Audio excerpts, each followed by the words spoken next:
लोकसेवाको पहिलो इन्टरभ्यू दिनको लागि कोठाबाट निस्केको छु।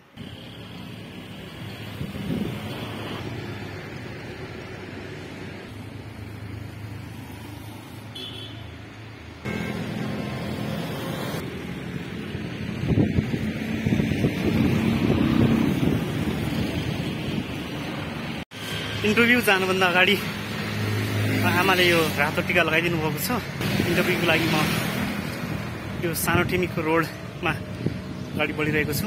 सानो ठिमीको रोडमा आइरहेको छु अहिले। बाटैमा सानो ठिमी क्याम्पस पनि पर्छ। हिउँदे समयमा यो सानो ठिमी क्याम्पसको भित्रको ग्राउन्डमा बसेर पनि पढिएको थियो।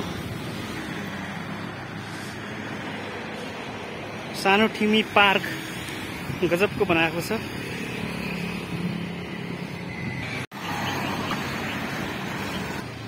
ल इन्टरभ्यू हुने अफिसमा आइपुगेको छु।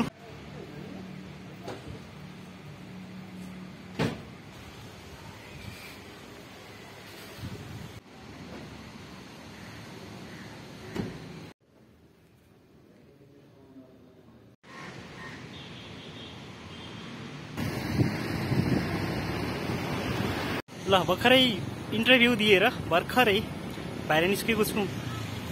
इन्टरभ्यू चाहिँ समग्रमा ठिकै भयो। 6 जना हुनुहुन्थ्यो टोटल चाहिँ। सबैले सोद्धाखेरि झन्डै 15 मिनट जति सोध्नुभयो।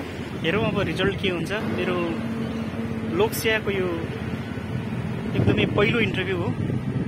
अझै म सानो ठिमीको रोडबाट नै भिडियो बनाइरहेको छु। त्यसपछि लगत्तै जोमसोम जानुपर्नेछ। केही दिनको बिदा मागेर आएको थिएँ। अब आज 6 बजेको गाडीमा म जोमसोम जाँदैछु। त्यहाँ प्राविधिक धार 9-12 सिभिल इन्जिनियरिङलाई पढाइरहेको छु। प्रशिक्षकको रूपमा जनहित महावि जोमसोम मुस्ताङमा कार्यरत छु।